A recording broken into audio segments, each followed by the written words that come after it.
Yamunatiravanachari Yamunatiravanachari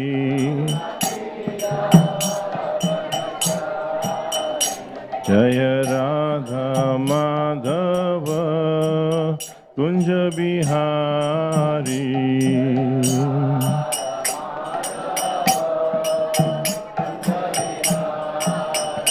Jaya Radha Madhava Kunja Bihari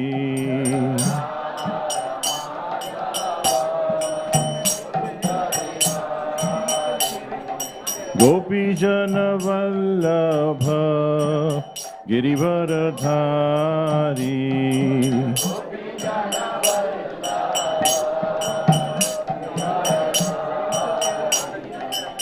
Yashodanandana Vraja Jana Ranjana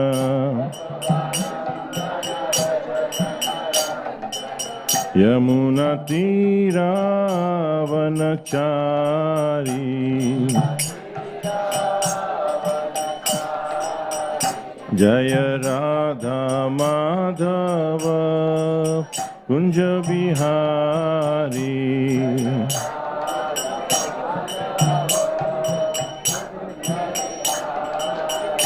Jaya Radha Madhava Kunja Bihari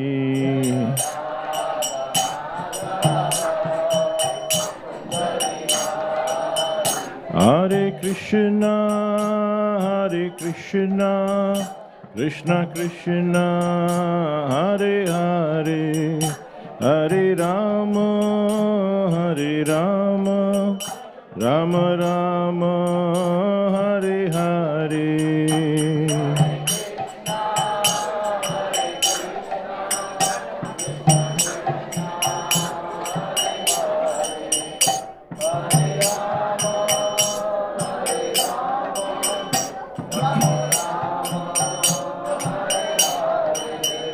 Jaya Prabhupada Jaya Prabhupada Jaya Prabhupada Jaya Prabhupada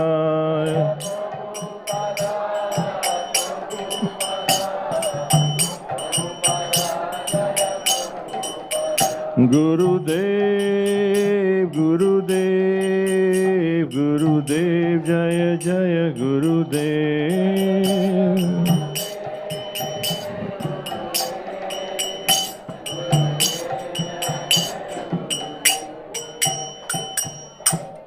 Lord Brahma.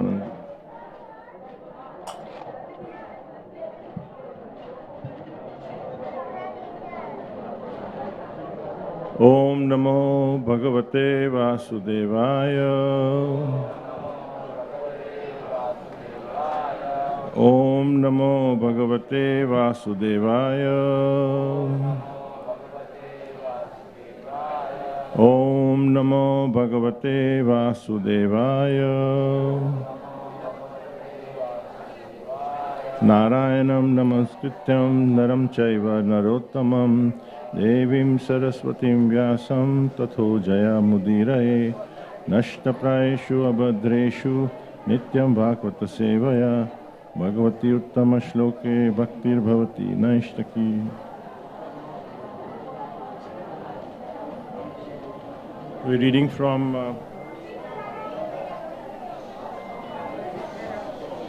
Canto 2, text number 5. Chapter number 5, chapter entitled The Cause of All Causes, text number 31. Canto 2, chapter 5, text 31. Tejasatu vikurvanad Indriyani dashabhavan Nana Shakti Kriya Shakti Buddhi Pranascha Tejasu Shrotam Tvagrana Drigjiva Vagdor medran gripayava. Tejasatu vikurvanat. Indriyani dashabhavan. Gnana Shakti Kriya Shakti Buddhi Pranascha Tejaso Shrotam Tvagrana Drigjiva Vagdor Medhan Gripayava Tejasatu Vikurvanat Indriyani Dashabhavan Gnana Shakti Kriya Shakti Buddhi Pranascha Tejaso Shrotam Tvagrana Drigjiva Vagdor Medran Gripayava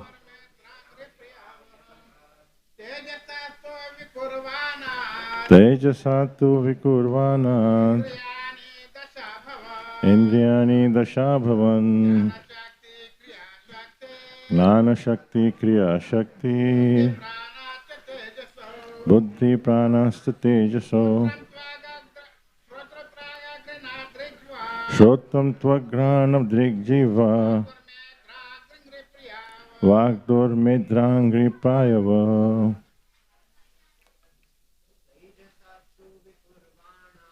Tejasatu Vikurvanat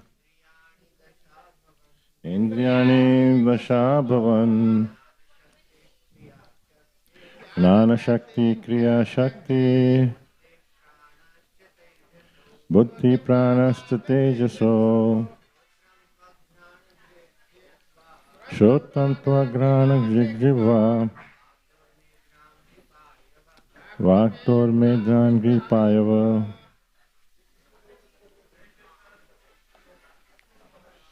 Tejasatu Vikurvanat Indriyani Dashabhavan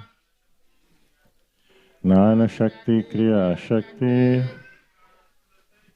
Buddhi Pranascha Tejaso Shrotam Tvagrana Drigjiva Vagdor Medran Gripayava Mataji.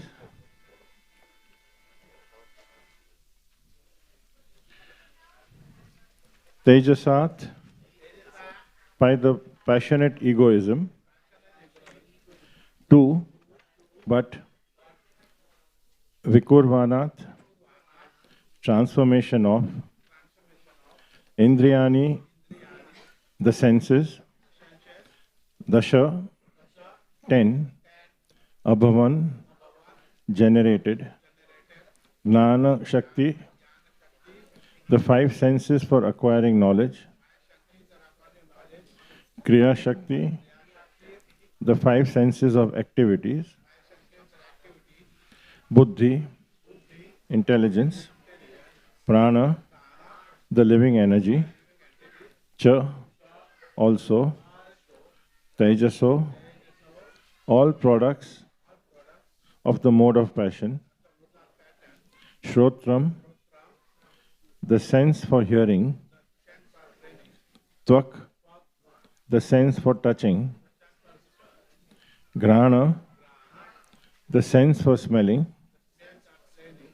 Drik, the sense for seeing, Jivva, the sense for tasting, Vak, the sense for speaking, Do, the sense for handling, Medra, the genitals, Angri, the legs, Payava, the sense for evacuating. Translation and purport by His Divine Grace, A.C. Bhaktivedanta Swami Srila Prabhupada. Translation. By further transformation of the mode of passion, the sense organs like the ear, skin, nose, eyes, tongue, mouth, hands, genitals, legs, and the outlet for evacuating, together with intelligence and living energy, are all generated. Purport. The living condition in material existence depends more or less on one's intelligence and powerful living energy. Intelligence to counteract the hard struggle for existence is assisted by the senses for acquiring knowledge, and the living energy maintains himself by manipulating the active organs like the hands and legs. But on the whole, the struggle for existence is an exertion of the mode of passion. Therefore, all the sense organs, headed by intelligence and the living entity and the living energy, prana, are different products and byproducts of the second mode of nature called passion. This mode of passion, however, is the product of the air element as described below.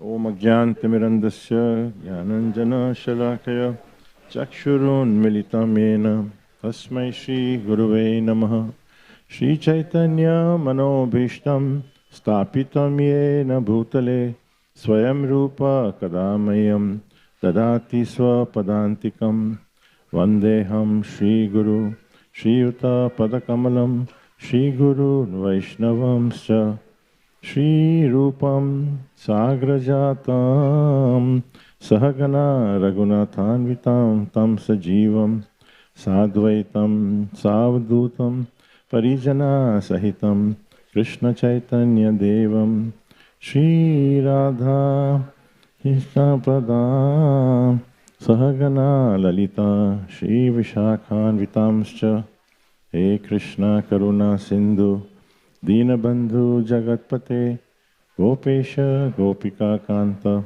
Radha Kanta Namostute Tapta Kanchana Gaurangi Radhe Vrindavaneshwari Vrishabhanu Sute Devi Pranamami Hari Priye Vanchakalpa Tarubhyascha Kripa Sindhuva Evacha Patitanam Pavanebhyo Vaishnavebhyo Namo Namaha Jai Shri Krishna Chaitanya Prabhu Nityananda Shri Advaita Gadadhar Shivasadi Gaur Bhaktavrinda Hare Krishna Krishna Krishna Hare Hare Hare Rama Rama Rama Hare Hare.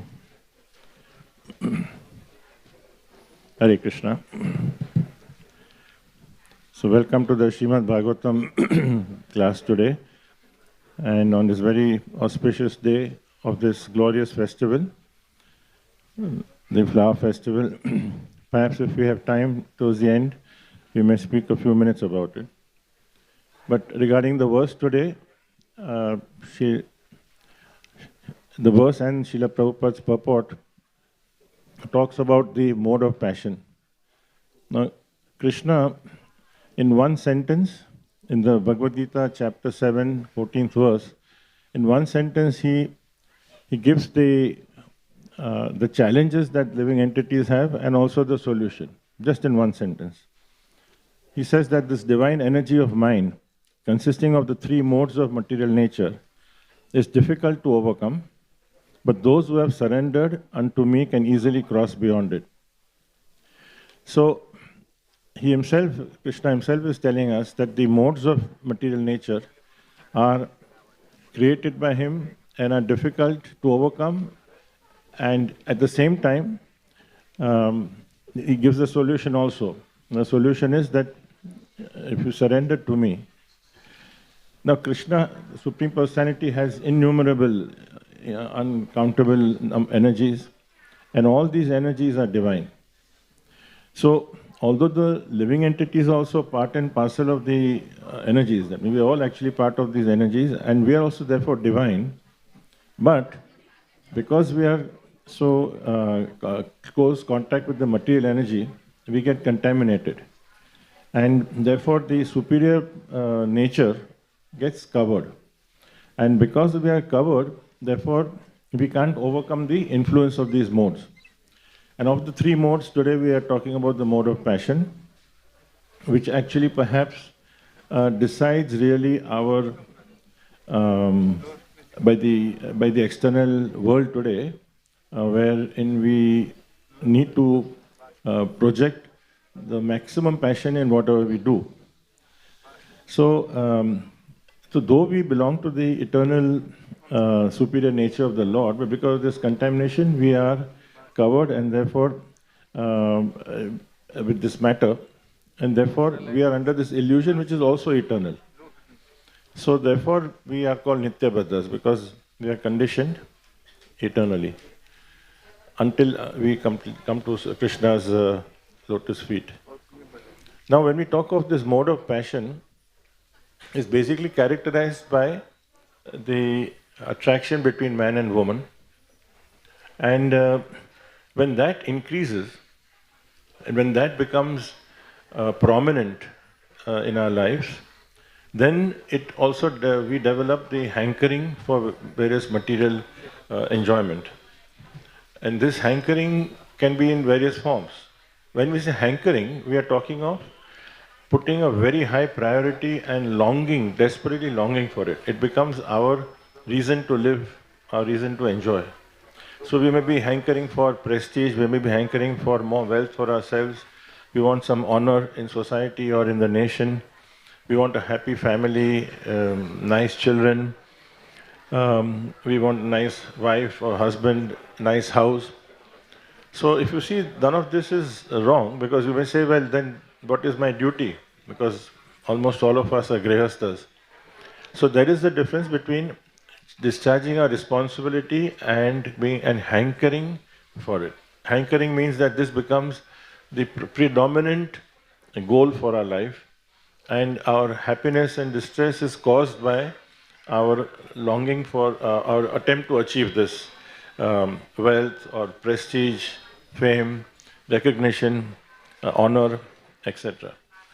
So, and that's why we become bound by this, by these activities, and that's why we see the whole world is more or less bound by, they're either in the mode of passion or ignorance, because this is really where and we can see it all around us that we have to generate that passion. We are encouraged to do that. We are pushed to do that also. Unless we have a larger picture, a perspective of what our role is, what our position is, what is Krishna's position, where we stand, and how infinitesimal we are, and then as a responsibility, we have to achieve certain goals which are subordinate to our spiritual goals. So those material goals we should put in every effort. We can say that Arjun also put in a lot of passion in trying to win the war, but he did it in divine consciousness, and he did it for a purpose to satisfy his Krishna. That was his main goal, only goal. So that should be our goal. Without the spiritual connection, in isolation, the difficulty or the hurdle, the challenge is that we would be completely overcome by this passion, and that we will be rising and falling. Our happiness and distress and our miseries or joys are linked to it.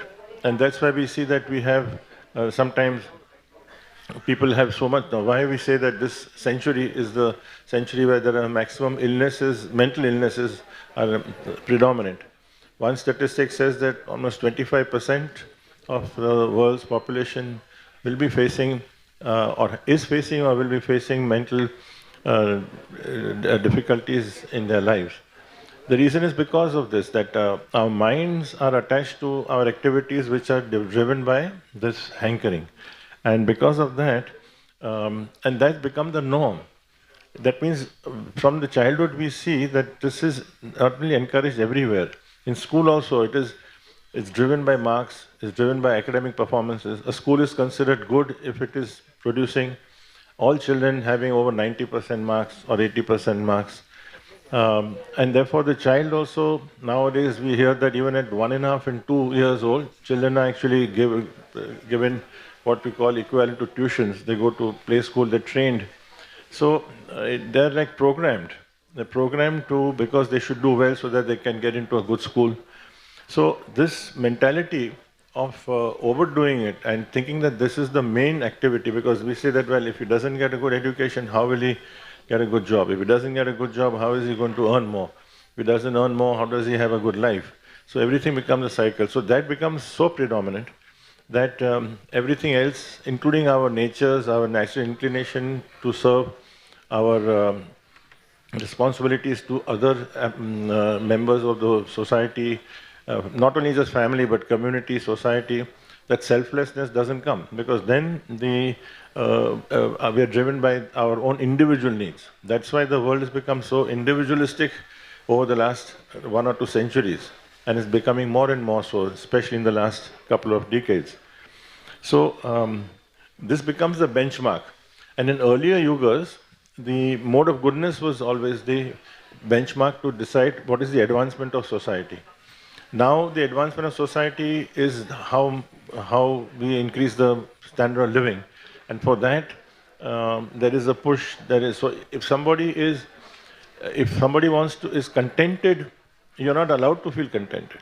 You feel that means something wrong with you. You have to be your urge to go for more and more. So Krishna also, when he in this 7.14, Krishna says that Mam eva prapadyante. That means if somebody surrenders unto me, she makes it very clear that it is unto me. That means then Prabhupada describes in the purport that it is not, even though Lord Brahma and Lord Shiva, who are almost on the same level, but they're not on the same level. They are also incarnations of the mode of passion and mode of ignorance, respectively. They are in charge of that. In spite of that, but they cannot transform, or they cannot help take the living entity out of this clutches of Maya. It is only Vishnu can do that, and that's where the difference is. So that means, in other words, the Lord Brahma and Lord Shiva also under the influence of Maya. So now talking of Lord Brahma, because he is the in charge of the mode of passion, and through that he's a secondary creator.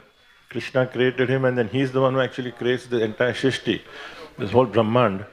At one time he thought that he had seen everything, but then he realizes through a couple of pastimes, which we will just take briefly, that he has not seen anything. That it is, in the beginning. Brahma's conclusions that I know nothing is really what we actually need to move towards. And look at Lord Brahma's position. Lord Brahma is, when Krishna came in 5,000 years ago, Lord Brahma was only 50 years old, according to the calculation. This is out of 50, he lives 100 years, which are equivalent to our 311 trillion years. So 50% of 311 trillion years is what he had lived. So he has obviously had a lot of experience. He's had a lot of wisdom. So he's not someone like us who's just spent a few years. 50% of 311 trillion years. He has amount of quantum of knowledge and understanding. Yet he later on he advises when he in his prayers to Lord Krishna, after that pastime of the Brahma Vimohan Leela, in the bewilderment of Brahma, he comes to the conclusion that I know nothing. I know nothing, in spite of his knowing almost everything that is there to know. So, in this pastime, it is of course for our own, there's so many lessons for us, because Lord Brahma is an eternal servant of Lord Krishna, and among the highest positions, but he wants to demonstrate that there is only one cause of all causes. There cannot be two. There's only one Vaikuntapati, that's Krishna. So one day Krishna had gone with all the cowherd boys, as usual, to herd the calves in the field. At that time they were only 5 years old, so he was handling the calves, not the cows. And Lord Brahma in that moment of feeling that he is the, because he has so much control over everything that is, he has actually created everything. So he wanted to, test and show that how powerful he is. So he kidnaps the children and puts them in a cave, and also the calves. So at that time, immediately, momentarily, Krishna, even though he's only 5, but he actually simultaneously um, replaces all the calves and the cowherd boys.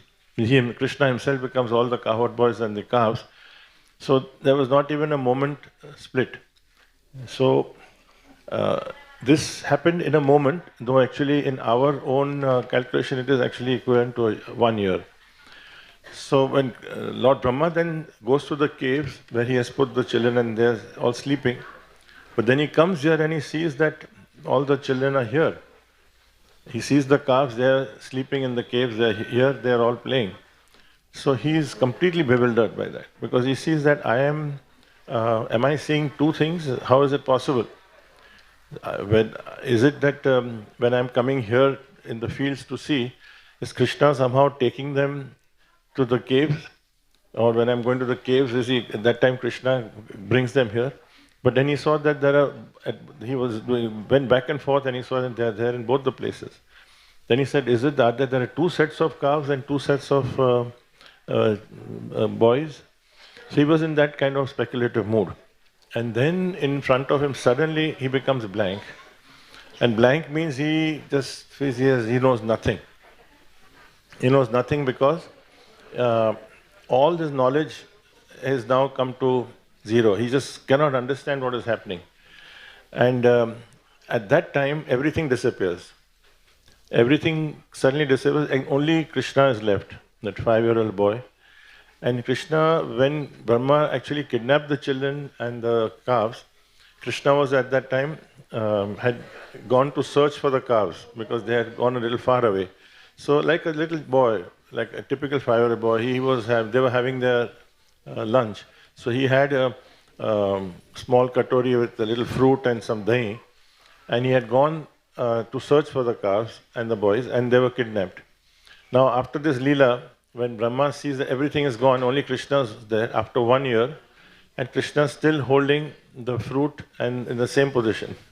So then Brahma is completely baffled, and then he completely comes to his senses that actually Krishna is the controller, and his prayers are so beautiful, and he has such humility that in spite of, and we cannot even comprehend what is Brahma's capability, his capacity, his position vis-a-vis us. And even though he has unequivocally, when he completely happily and very proudly surrenders to Krishna, saying that you are everything, and that my ego really came in the way. And then when I think I have got this much, I sometimes think I've got more than you, but actually I know nothing in comparison to you. So Brahma is telling us that when we many times think in our lives that we know more than someone, or we know more than Krishna, we know more than the sadhus, we know more than people who are wise, then that is arrogance. And through that we become envious. So there is a very important point that comes through that, the difference between material life and spiritual life. Then material life, in the acquisition of knowledge, the more we know, we think that the more we know, the better it is, and we are wiser, we are more superior. But a real spiritualist, someone who is a genuine devotee and advanced devotee, when they understand that the more knowledge they gain, the more they understand Krishna, try to understand Krishna, the more they understand that they know less. That actually more knowledge is bringing them to feeling that I know nothing. And then that is Krishna is everything. And so our problem is that we think we know at least something or we know a lot. While actually, till we come to that humbling state that we know nothing and it is entirely Krishna who knows everything, we cannot begin our spiritual life. So that is the difference between the material and spiritual psychology. sometimes we think that we are getting wise, when we grow older, right? When we look at people who are, even a child who's maybe 7, thinks that a boy who's 15 or 16 or a girl who's 16 is wiser than me. And we have 60 or 70, we may think that we have acquired a lot of wisdom. Now we are talking of Lord Brahma, who is um, already, who lives till for 311 trillion years, and he has created everything. He has all the planetary systems, fixed it so beautifully. And he's coming to this position to say that I know nothing and Krishna knows everything. So in spite of all his incredible powers, he is finally come to the conclusion. And what really bewildered Brahma was that not only the calves and the children were duplicated in a sense, but there was not even the slightest difference between them. That means even the voices, the sound, their walking, their movement, how they move their eyebrows, their mannerisms, it was so identical that even the mothers of the cows, they couldn't differentiate. In fact, they somehow felt more love for the cows. Even the children, their mothers, never felt so much love for their own children because they were actually, it was Krishna. So they not only could not see the difference, but they actually, their love was enhanced manifold. So all this is actually what is Lord Brahma seeing it, and after seeing it, he came to this conclusion. And then when at the end of it in this Leela, Krishna, all these boys and when he saw them, when the calves and the boys, and then suddenly they became Vishnus. So he saw suddenly millions of Vishnus, because all the calves and all the boys became Vishnus. And our goal is to see, maybe we may not achieve, but greatest goal would be even if we see Narayan once, but here Brahma is seeing millions of Vishnus in front of him. And that completely really convinces him totally. So, therefore, the more we think we understand Krishna, the more we realize that we can't understand Krishna without following a process, without taking the help of Guru, Sadhu, and Shastra. And Krishna says that I know everything that has happened in the past, I know everything that is happening now, I know everything that is going to happen in the future. And we think that, when we remember something 5 years ago, some event, there is a feeling of pride that, well, I could remember that, what happened on, 1 year before the COVID, on say December 6th. But if somebody asks you that, what happened 5 minutes before that? And we wouldn't know. But Krishna knows everything, every moment of every person. He also knows everyone's heart, he knows everyone's every word, every deed, every action. So Krishna knows everything that is there. And that is and he himself says that that everything that is beautiful in this creation, all this, and there's not even a spark in this creation which doesn't come from me. Krishna also says that I am the seed-giving father, everything begins from me. So actually the Bhagavad Gita is in one sense, a very categorical, very simple, very conclusive definition of the entire life when Krishna himself is directly speaking. It is only a matter of whether we actually believe and follow it. And there is when we also we can see Krishna in so many ways, because when we see that around us, sometimes we are impressed by remarkable talent, capability, intelligence. For instance, if we think that, okay, Albert Einstein was one of the greatest scientists, but then we say that, where did this brain come from? The Brahma created the materials for the brain, right? Or we say we are studying astronomy, there's so much effort to understand. But Brahma has effortlessly created all the stars, the moon, the planets, everything, without any difficulty. And this same Brahma is completely bowed and surrendered to Lord Krishna. And in his Brahma Samhita prayers also, it's so very clear. So we can understand what the position of Krishna is. And yet the same Krishna is available to us if we choose to turn towards him in his very lovable form, in the deity form, in our hearts, in our homes, and if we see him in everything that the sunshine and the water that we drink, the gifts that we have, the people who have helped us. So if that is why it is said that the more that we have that attitude of gratitude, then we will actually connect and see that ultimately it's all coming from Krishna. It becomes easier to understand that. So Brahma is also saying that what he is demonstrating, that we should not take credit for anything, because Brahma is an enormous achiever. If you go to see from the context of the language of our present, when people today we always hero worship someone who has achieved something really, they've done something remarkable. Someone creates an iPhone and he think that it's amazing talent. Yes, there's no doubt, there's a tremendous talent. Somebody thought of some idea, but here is Lord Brahma.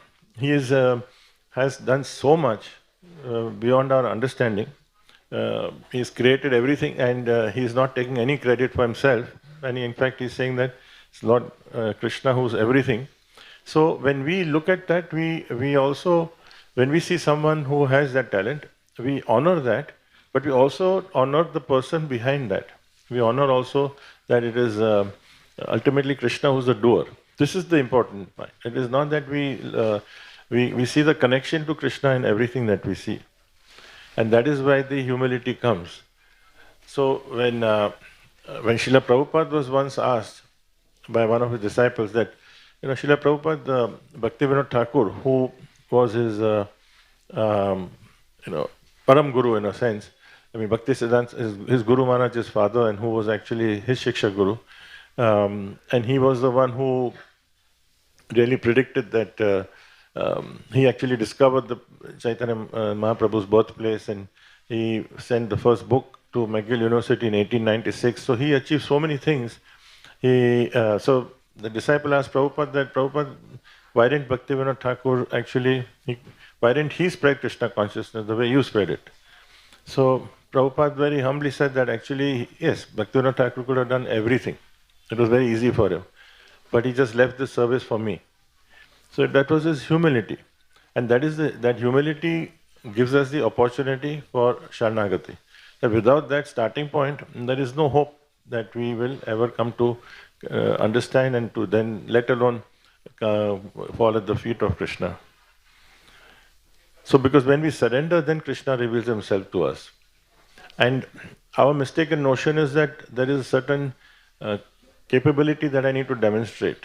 Capability in the sense that I need to do something, I need to achieve something, then Krishna will recognize it.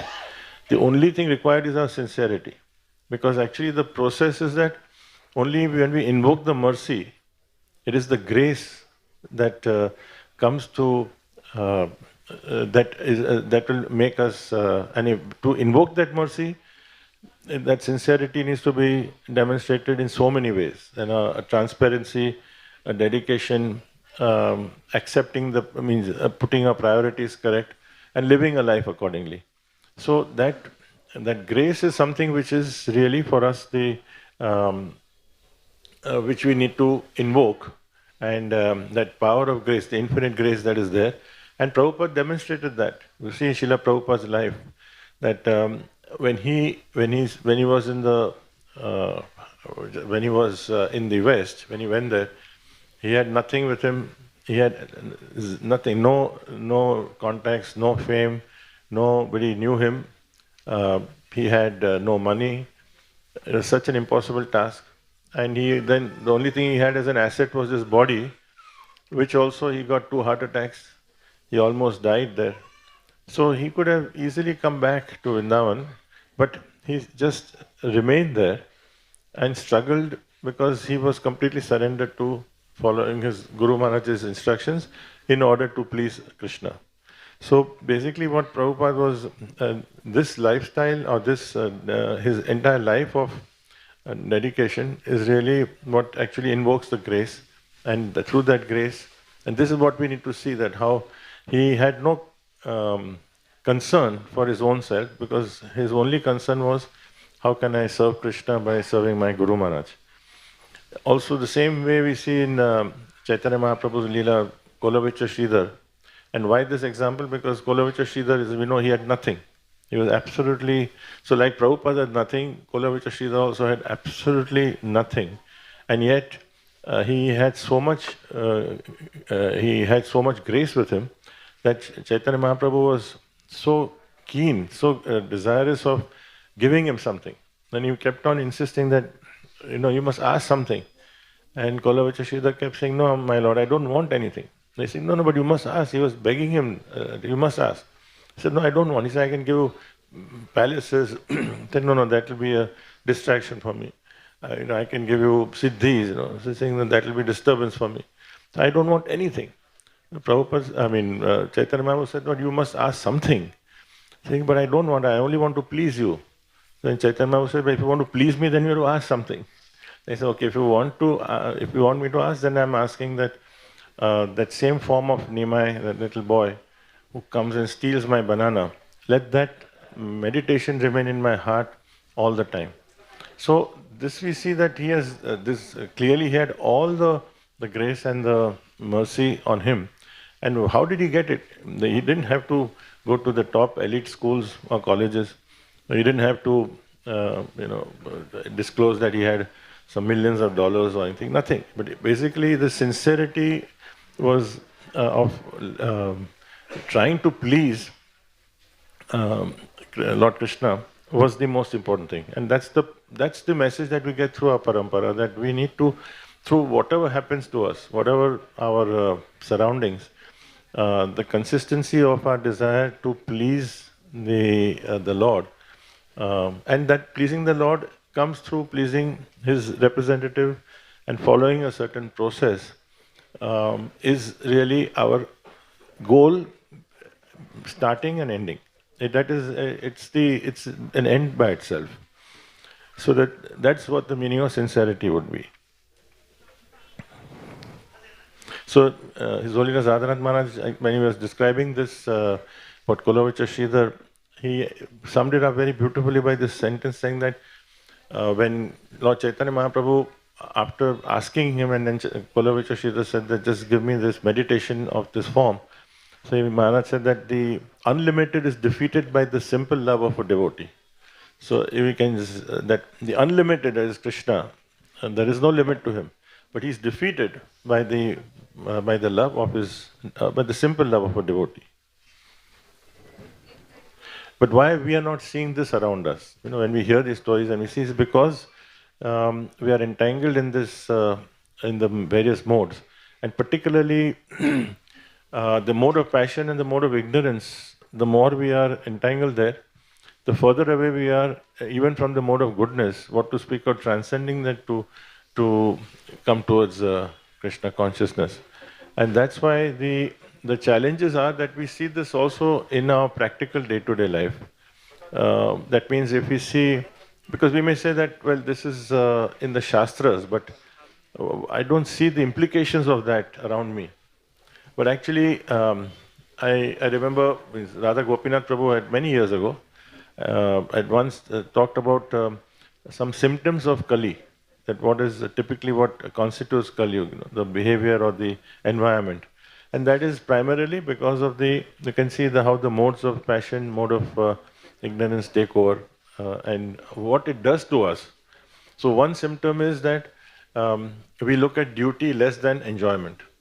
And this is very practical, we see it everywhere, that we go by what we feel. We want to do what we feel like doing it, not what we have to do, or what our intelligence, if it is having the right consciousness, would want us to do. Right? So, and this is prevalent everywhere. So if you see these symptoms, where do you not see it? That everywhere, it is now, say, just do it. Just do what you feel. It is entirely based on our desires. Our desires, so the rampant sensual feeling is let go. We let go the reins and whatever we feel like doing. So even modern approach in children's upbringing also, they say that, well, let the child do whatever it wants. To some extent, there is merit, of course, in saying that the child's creativity and also that is a wonderful thing. But when it grows, has to be a certain form of discipline, a certain form of barriers, which the children, when they grow into youth, then they understand what is the value when they grow older of having to do a certain process. But today, the emphasis is on that do what you feel, whatever you do, in any field, anything you want, you can do it, and it really. Now, if you contrast it with what we hear in the Lord Ram's Leela, Lord Ram, Sita ji, Bharat, Lakshman, the entire life was only doing what their duty was. They never even thought that what I feel like doing it. Sita ji had just got married and she went to the forest, and we know how she actually argued and fought for going there. She made such compelling reasons that Lord Ram and Kaushalya Mataji accepted it. So, even though she was so young, because they were so fiercely desirous of achieving their to do their duties. Similarly, Bharat also, when he was asked to take the responsibility of Lord Ram for 14 years, we see that he took the responsibility of Ram but did not take the facility of Ram. In fact, he went out of the way to make sure that for him that was anathema. So that was the one contrast. That's where the yoga. Today we can't think of anybody. The facility comes first, others come later. So this is where, if we recognize that these symptoms are around us, then there is a hope that we will want to do something about it. And if we don't have the willpower or we don't have the impetus to do it, at least we'll find people who we appreciate or we admire, and just with associating with them, we will get strong. It's like in anything you do. If you are even in a classroom, if you associate with people with those children who are more studious, the chances are that something will rub out on you.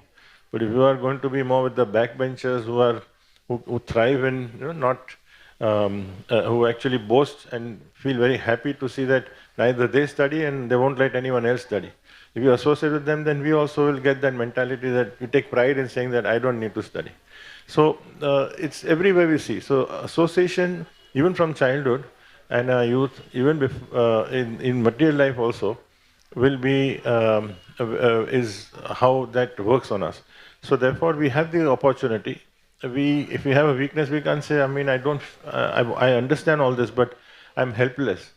There's nobody who is helpless. We see in Ramayana, we see in Bhagavatam so many stories that some of the devotees whose situation was so helpless, but the one thing that they wanted above everything else was to please Krishna.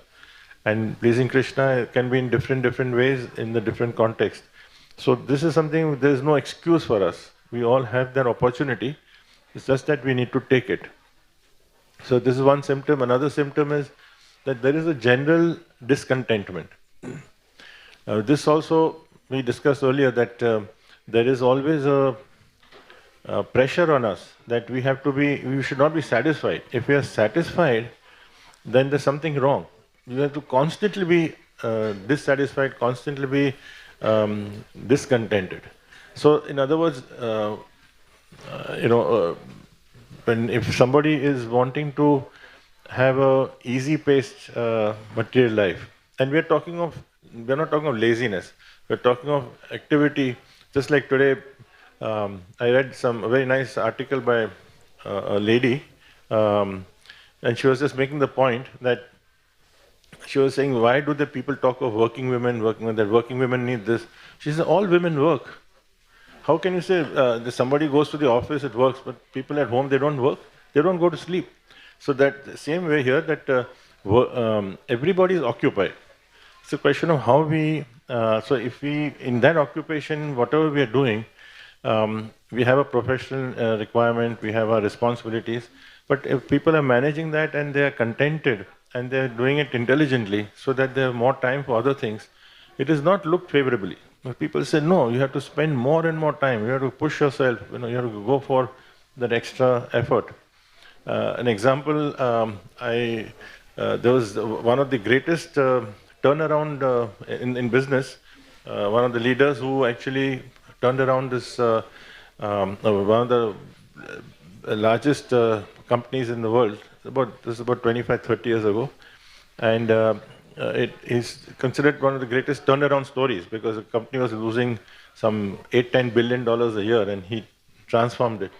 When he wrote this book, and he mentioned about when he was when he had gone for an interview much before that, probably in 1960s.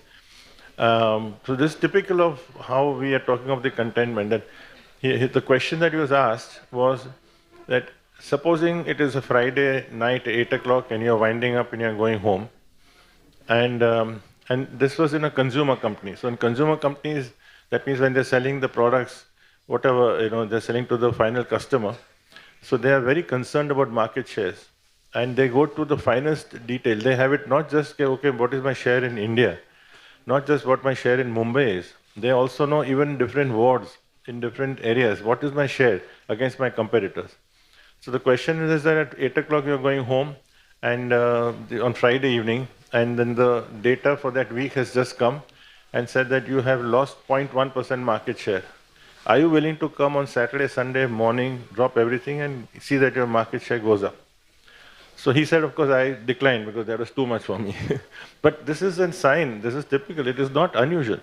So that is the kind of passion. That means they're not concerned with what happens to your family life, what happens to other aspects. This is only that, okay, and for that, they can reward you anything. So discontentment can be taken to an extreme. Yes, we should always be like, one might say that, well, if I'm contented, I'm very contented with what I'm doing. I don't need to be told. I'm in my spiritual life also, everything is fine. No, we are not talking of that. We are not talking of not heeding advice.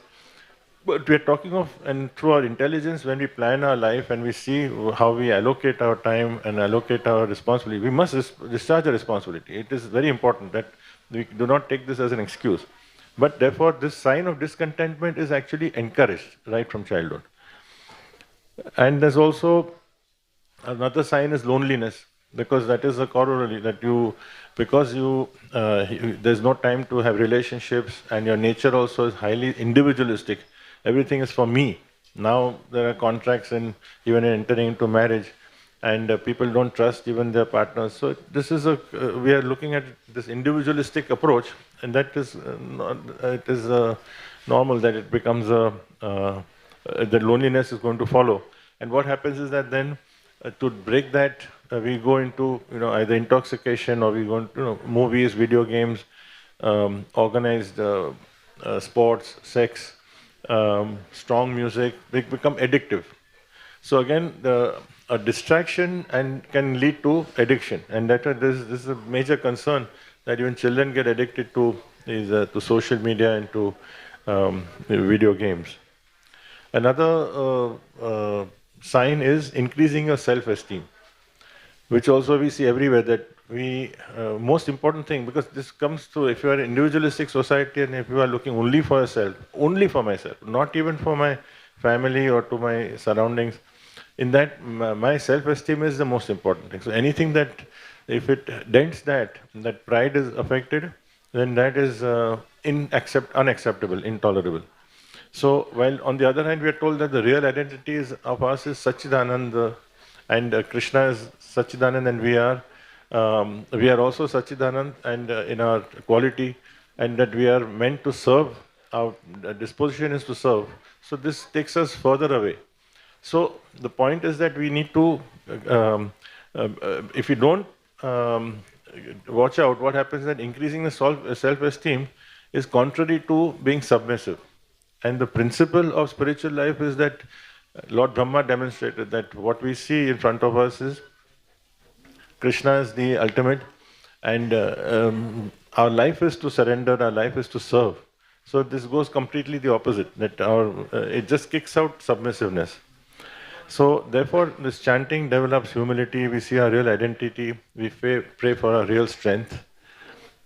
And last symptom is that it undermines authority. We undermine authority. That today, that is, you want to rebel, and we don't see only in India. We see everywhere that we just to accept obedience is non-existent practically, or very rarely seen, and in fact it is not seen in very nice terms, because people think that obedience means you don't have your own mind, you don't have your own individuality.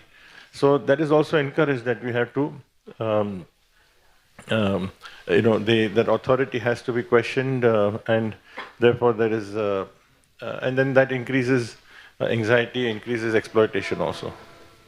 So, net for us, really, the message that Lord Brahma gives us is that the mode of passion is, we have to try to reduce it to the extent we can, and to temper it, because we cannot disassociate completely, because we have to do, there are activities and tasks that we have to perform which need that, but that should not be defining our characteristics, defining our life, and that has to be subordinate and mitigated by a very strong desire to have a spiritual environment which actually governs our various tasks, so that whatever activities we do specifically are within the boundaries of our spiritual understanding and guidance that we can then take, because we'll be open to take such guidance.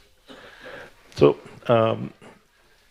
I also just wanted to, just 2 minutes, I think, I want to talk about the flower festival. Only mention that we are all gathered here, and it's a very special occasion. So, I wanted to relate one story which His Holiness Radhanath Maharaj, who has an amazing memory, he mentioned it some years ago during the COVID time only, but we remembered that, means I had not remembered it, but after hearing it, this is in relation to the when we started the flower festival. So we were all party to it, that in the 80s, when we started, the same hall was extremely in a very poor condition, because the whole building is 100 years old and everything was very dilapidated, rusting irons and rotting wood. You cannot believe, it was so like a dungeon, very, very, almost like a jail, because here there were only jalis and the mothballs, and extremely dirty, and there was no inclination by anyone to do anything about it, because we didn't even have the authority to take responsibility. We had, it was unsettled, our position also.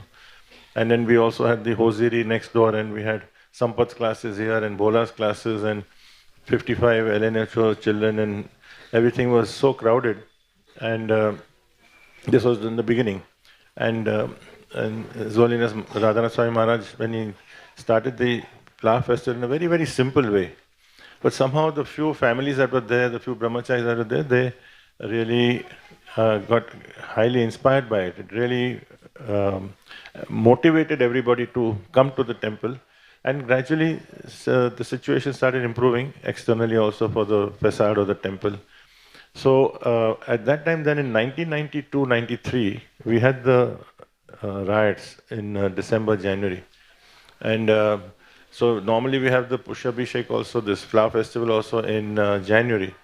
So the night before the program, we were in Raghunath Prabhu's place somewhere in Versova, and there was a program there, and the riots had actually just started, and we were coming back that night, and I clearly remember we could see burning cars, burning houses, tires were burnt. We saw a few bodies on the road. It was really intimidating, very, very intimidating. I mean, it was like a shock, but we had to just, when we passed by him, which was really where the maximum damage we saw, we had to come anyway. But we were wondering, so Maharaj also was saying, how are we going to have the festival the next day? Hardly anybody will come. So we were in that mood, and then what happened is that the day of the festival, there was one florist, not far from the temple, who was a Muslim florist. He was supplying flowers regularly, and he called up the devotees, and he had a lot of respect for the devotees, because there was a good relationship that we had. So he called up and said that, look, my house is going to get burnt because these riots are going on, and my shop also will be affected, so I have to close down and move away. So please take all these flowers. And he had literally thousands of roses. So all those roses, he said, whatever, you just take it. Of course, we paid for it and we bought it, but then we had much more than what we needed, because that time everything was being done in a small way, not today's 1 ton and 2 ton kind of thing. So Maharaj is making the point that Krishna speaks through, he has his own way of signaling. So the question of whether we should have the flower festival, the answer was given by Krishna that all these flowers have come, so we do it. So we had a subdued, the flower festival was there in spite of all the riots and all those going on, which went on for some time, some days and weeks. So that's the mood. So His Holiness Radhanath Maharaj mentioned, he mentions in all the festivals that Krishna is pleased by the devotion, Krishna is pleased by the spirit. So that spirit of cooperation starts with all the devotees coming together, and also when we are offering the flowers, the mood is that we are pleasing him. So in the same context of today's discussion, that Lord Brahma said that no matter what happens in our life, no matter what the situation is, we should not stop trying to please Krishna. One thing is that our progress depends on invoking this mercy, that is the power of grace, which can come only if we please him. And that pleasing is not flattering him, or pleasing is not playing games. Because he knows our heart, he knows our thoughts before it even comes to our mind. So he knows everything. So the sincerity is that it has to be a deep, genuine feeling that comes through gratitude, that comes through happiness to see other people happy, it comes to a desire to serve others. So through that process, and that gets nourished or nurtured by a certain process. When we take Krishna's names, Krishna helps us. He takes our dirty thoughts and our dirty feelings slowly remove. The conditioning also remove. So that's why the holy name, the chanting of the holy name is important, because Krishna is present in his holy name. So when we follow the process, and at the same time, when the Krishna will provide that our desires get positive, we want to, and we have seen, everybody in this room, there's a time when they were not connected to spiritual activity, and now when you see, there can't be a single person who would not see some change. So it may be a small change, but nevertheless it's a change which gives us encouragement that the process works. So following the process and carrying on like this, cooperating and following the same spirit, not in the competitive mood, but in a cooperative mood, is something which both individually and collectively, because our example may be an inspiration for someone else, we don't know. We are struggling, we feel we are a failure, I don't know how I'm not able to cope up with my life, I'm not able to respond properly, but just struggling for the right way, actually very often, people are, and when we are associating temple circles, devotees know our life, and then they see that somebody says, oh, in spite of her challenges or his challenges, they're still attempting to still stick to Krishna consciousness, whatever, I would not be able to do it. How are they able to chant? So that's also a service, that we just keep struggling to try to please Krishna. Hare Krishna.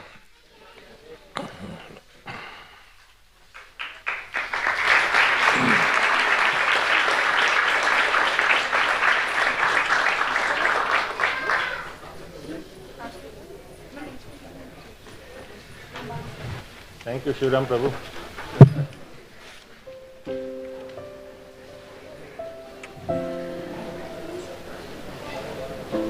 I spoke 0.5% of what you sent me. 99.5% are